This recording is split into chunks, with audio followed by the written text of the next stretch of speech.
Good afternoon and welcome to Value Chain Partnership. So when I started this project, I kind of thought that I was looking at a program that came out of Iowa State University, and that is truly what it started as.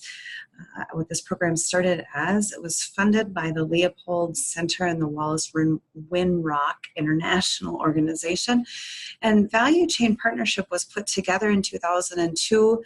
There were some ideas prior to that because we see pieces that started a little early, but it came out of an idea to bring wisdom and experience together so that everyone could benefit from it.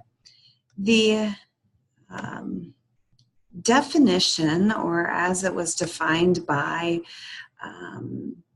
the folks at Iowa State, was a working group of food and agriculture producers, so that if you look at that food chain, you know that there are lots of different pieces: farmers and end users and millers and bakers and butchers and everybody in between. So they brought this chain partnership together as an information hub, as a catalyst for cooperation, as a magnet, and as a scout. And if you think about a collaboration or a partnership, you can see how this could really be beneficial to producers, ranchers, farmers, the like, and to the end user. I work for an SBA granted organization, and as resource partners, we know that we add value in the same way that that they were attempting to put together in this value chain partnership in Iowa. In 2001, they started this process of putting people together that knew similar and produced similar products. So in 2001, you can see the whole partnership here. Pork Products was the base. They knew across the state they needed to come together to put those who were raising the product, those who were raising the feed for that product, those who were, for lack of a better term, ending the product's life, right? And then those who were selling to the end result, and kind of bring that all together so that everybody was on the same page.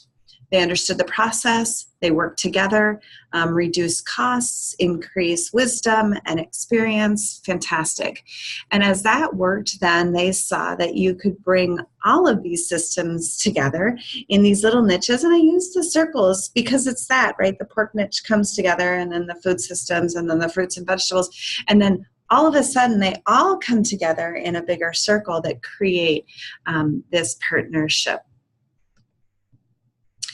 So my first question really had to do with, how is it different? Why does it exist? Is there competition in the market?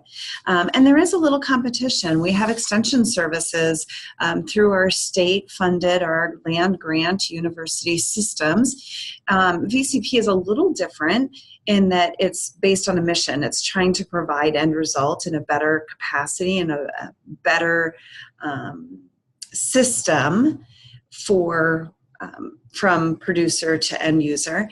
We're giving a platform for people to come together in the middle instead of just having an expert teaching a class or teaching about a product. They had physical meetups. So if you think about a food co-op, you're talking about kind of a VCP in a sense. It's a little different model. It's a little skewed. But this particular Iowa-based one had these physical meetups.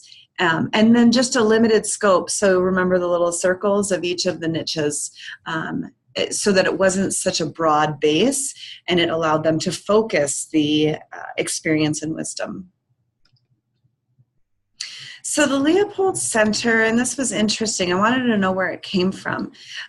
Rich Pirogue was running the Leopold Center in '87 or about that time, from what I could tell. He's now at University of Michigan, or at Michigan State.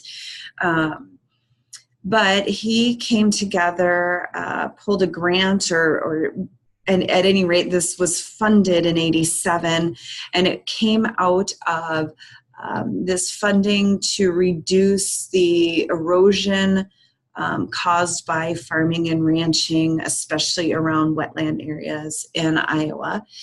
Interesting that that's where it kind of started from, because it became this really huge entity that provided over 500 grants for the people, the partnerships, the partners of the VCP. The primary initiative of VCP, so they were funded in 87, and then the initiative really took hold and really took flight in 2002, but we saw, right, that pork niche came together in 2001 kind of as a test. And the Kellogg Foundation put a ton of money into it, Leopold Center, and then Iowa State University. At one point, they talked about communities of practice being a term that they used. They had started with working groups. They left it with working groups because everyone is a learner and a teacher. And that resonated with me. And I think as we moved further on to what VCP kind of looks like today outside of Iowa, you can see where working group becomes a very popular term. Leopold Center lost their funding in 2012. Iowa State has come up now. They're offering similar programs. However, the reports that I found show that the VCP is just not quite the same. It isn't running at the same capacity. They're not providing as many grants or the same resources that they did. So when Rich Progue took this program over and he